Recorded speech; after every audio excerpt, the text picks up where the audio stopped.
Assalamualaikum warahmatullahi wabarakatuh. Perkenalkan, nama saya Wahyu Widi Astanto dengan NIM 2025510040 dari kelas A.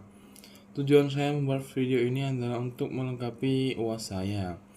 Nah, selanjutnya saya mendapatkan sebuah materi yang untuk dijelaskan dan memberikan 5 contoh soal, yaitu saya mendapatkan materi klasifikasi aliran-aliran fluida. Selanjutnya kita langsung ke tujuan pembelajaran. Pada pembelajaran kali ini kita akan mempelajari klasifikasi aliran fluida yang merupakan salah satu dasar dalam mekanika fluida dan sangat penting dalam bidang teknik sipil. Yang pertama, memahami pengertian aliran fluida, yaitu mengetahui apa yang dimaksud dengan fluida dan bagaimana fluida dapat mengalir akibat adanya perbedaan tekanan, gravitasi, atau gaya lainnya. Kedua, menjelaskan berbagai kualifikasi aliran fluida, seperti aliran tunak dan tak tunak, aliran laminar, transisi, dan turbulen berdasarkan bilangan Reynolds, serta kualifikasi lainnya berdasarkan aliran, viskositas, dan dimensi aliran. Yang ketiga, mengidentifikasi jenis aliran fluida berdasarkan kondisi yang diberikan, baik melalui contoh dalam kehidupan sehari-hari maupun melalui perhitungan menggunakan bilangan Reynolds. Yang keempat, menerapkan konsep klasifikasi aliran fluida dalam bidang teknik sipil, misalnya pada perancangan saluran irigasi, sistem perpipaan, drainase, bendungan, dan bangunan hidrolik lainnya. Yang terakhir adalah menyelesaikan soal-soal sederhana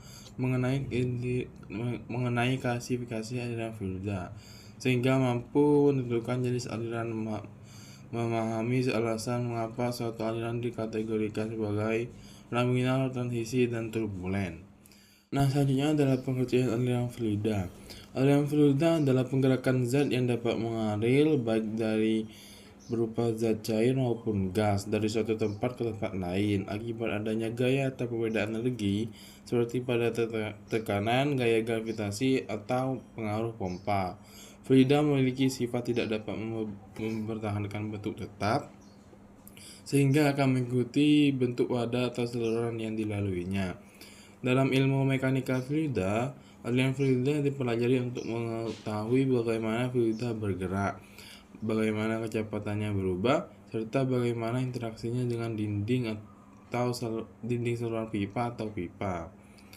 Pemahaman mengenai aliran fluida sangat penting dalam bidang teknik sipil karena menjadi dasar dalam perencanaan berbagai bangunan air seperti bendungan, saluran irigasi, drainase, jaringan perpipaan, dan sistem penyediaan air bersih.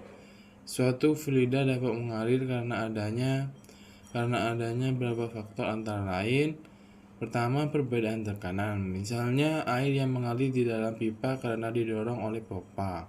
Yang kedua, gaya gravitasi, misalnya air yang mengalir dari daerah yang lebih tinggi ke daerah yang lebih rendah. Perbedaan elevasi atau energi, yang menyebabkan fluida bergerak untuk mencapai kondisi yang lebih seimbang. Yang selanjutnya adalah karakteristik aliran fluida.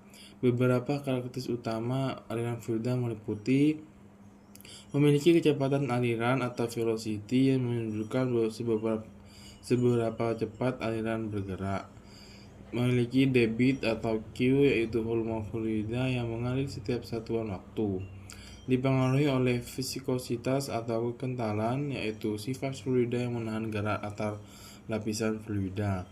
Terakhir adalah dapat mengalami perubahan tekanan, arah, maupun kecepatan selama mengalir. Selanjutnya, contoh aliran fluida dalam kehidupan sehari-hari. Pertama, air yang mengalir di sungai. Kedua, air yang mengalir di dalam pipa PDAM menuju rumah. Yang ketiga, aliran air pada saluran irigasi pertanian. Yang keempat, udara yang mengalir melalui kipas angin atau ventilasi. Yang terakhir adalah aliran darah di dalam pembuluh darah manusia. Selanjutnya yaitu adalah klasifikasi aliran fluida.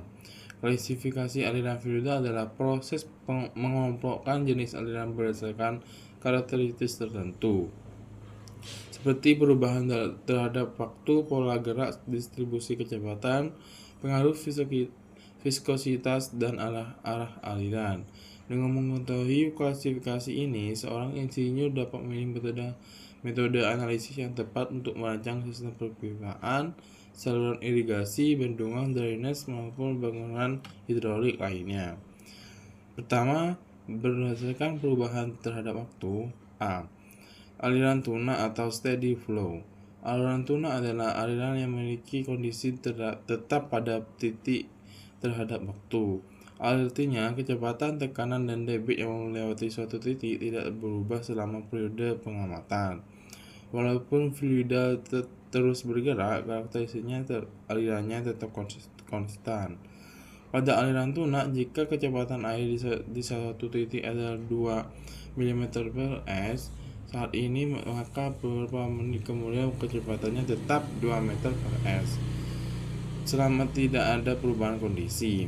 Karakteristiknya kecepatan terhadap waktu, debit aliran konstan, tekanan relatif tidak berubah. Analisisnya lebih sederhana dibandingkan aliran tak tuna. Contohnya, air yang mengalir secara stabil di pipa distribusi air bersih, saluran irigasi dengan pintu air yang dibuka tetap, aliran pada pompa yang bekerja secara konstan. Selanjutnya adalah aliran tak tuna atau unsteady flow. Aliran tak tuna adalah aliran yang mengalami perubahan kecepatan, tekanan, atau debit terhadap waktu. Kondisi ini biasanya terjadi karena adanya perubahan pada sumber aliran atau faktor lingkungan. Sebagai contoh, saat keran baru dibuka, debit airnya awalnya kecil, kemudian meningkat hingga stabil. Selama proses tersebut, aliran termasuk aliran tak tuna. Karakteristiknya adalah kecepatan berubah terhadap waktu, debit tidak tetap, tekanan dapat berubah-ubah. Analisisnya lebih kompleks. Contohnya, sungai saat banjir. Air yang keluar dari keran saat pertama kali dibuka, sistem perpipaan ketika pompa dinyalakan atau dimatikan. Selanjutnya adalah berdasarkan bilangan Reynolds.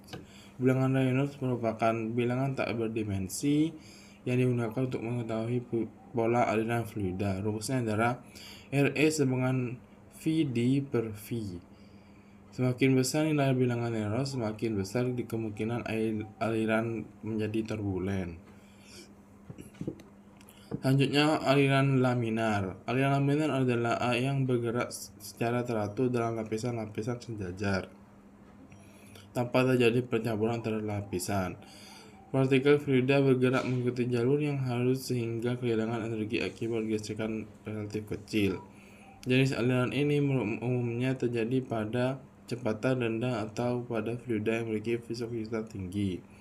Kriterianya RE kurang dari 2000. Karakteristiknya aliran sangat teratur, tidak terjadi pusaran, gesekan relatif kecil, distribusi kecepatan lebih mudah diprediksi. Contohnya, cairan infus dalam selang, oli yang mengalir perlahan, air pada pipa kecil dengan kecepatan rendah. Selanjutnya adalah aliran transisi. Aliran transisi adalah kondisi peralihan antara aliran laminar dan turbulen. Pada kondisi ini, sebagai aliran masih teratur, tetapi mulai muncul gangguan dan pusaran kecil.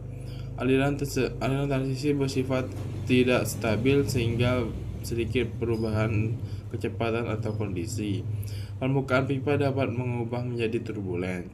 Kriterianya adalah 2000 kurang dari RE kurang dari 4000. Karakteristiknya mulai muncul pusaran kecil, aliran kurang stabil, sulit diprediksi. Contohnya, air yang mengalir di pipa dengan kecepatan sedang, aliran pada laboratorium hidrolika saat debit mulai ditingkatkan. Selanjutnya adalah aliran turbulen. Aliran turbulen adalah aliran yang bergerak secara tidak beraturan dengan banyaknya pusaran atau eddy. Partikel fluida sering saling bercampur sehingga menyebabkan kehilangan energi akibat gesekan menjadi lebih besar. Aliran turbulen sering ditemui pada bangunan air karena debit dan kecepatan aliran umumnya cukup tinggi. Kriterianya adalah RE lebih besar 4000. Karakteristiknya banyak pusaran, pergerakan partikel ke acak, kehilangan energi lebih besar, terjadi penyemprotan fluida.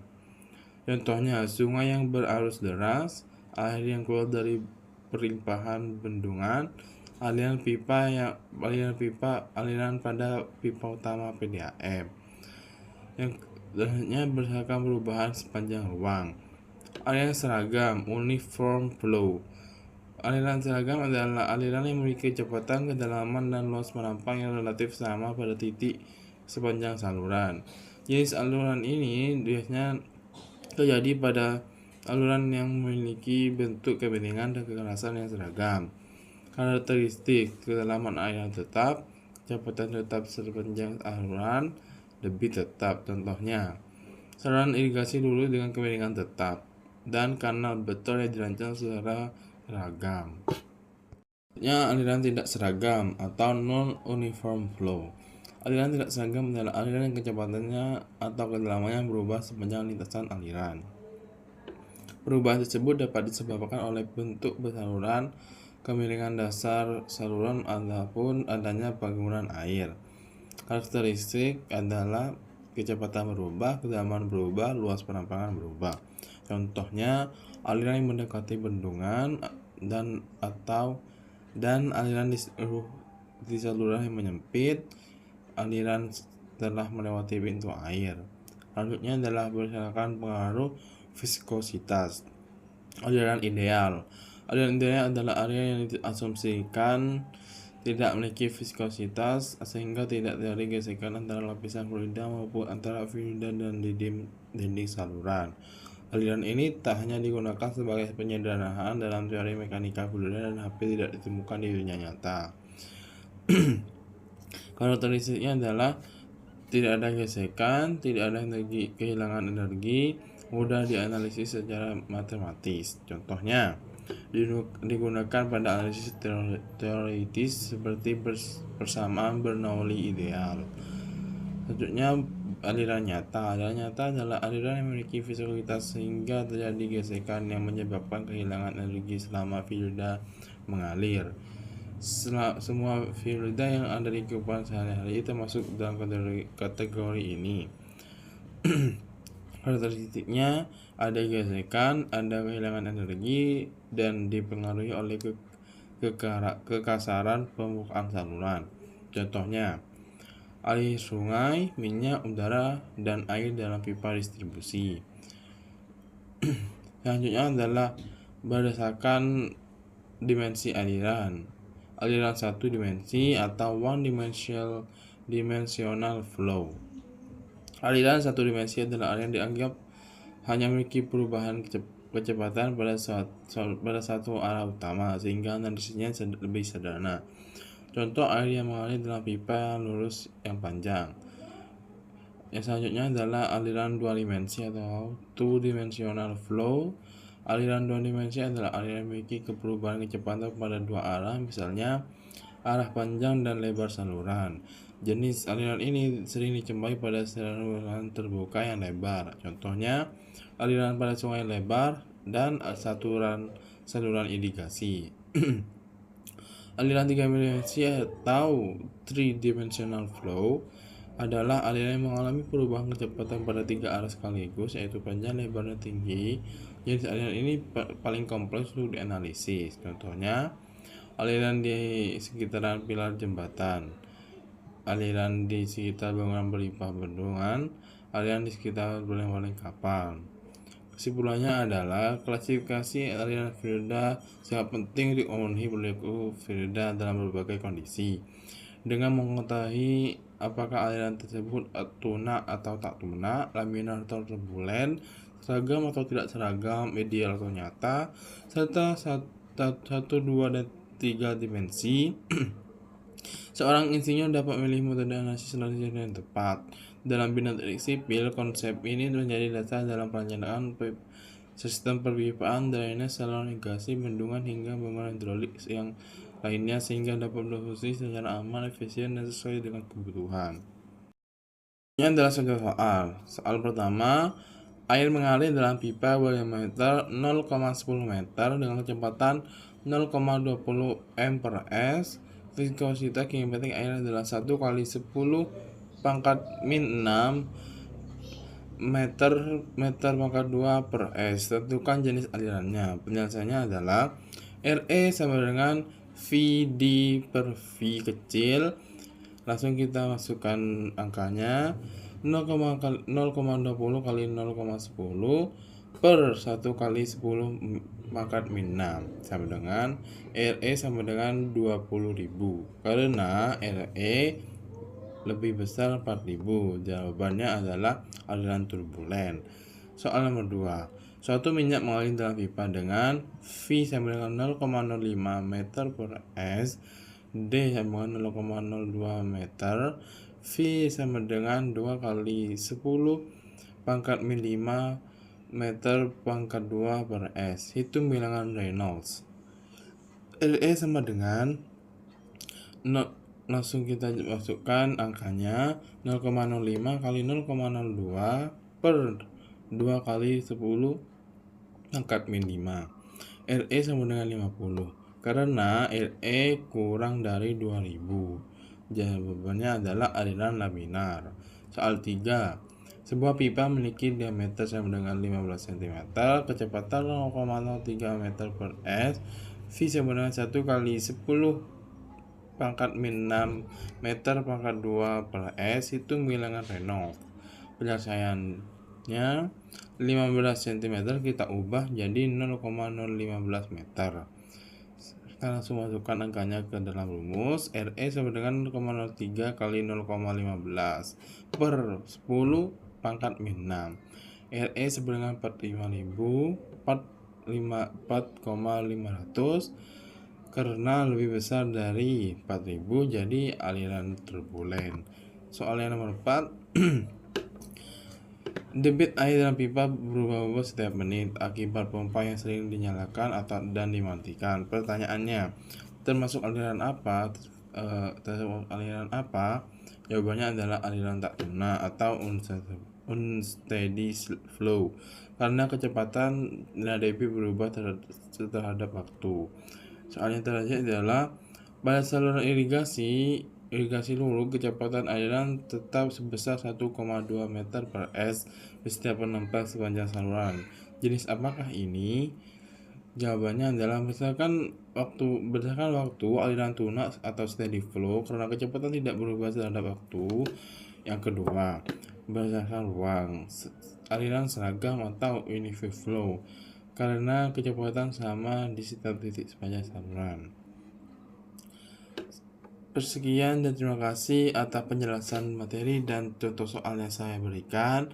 Mohon maaf atau ada kesalahan kata dan sikap saya.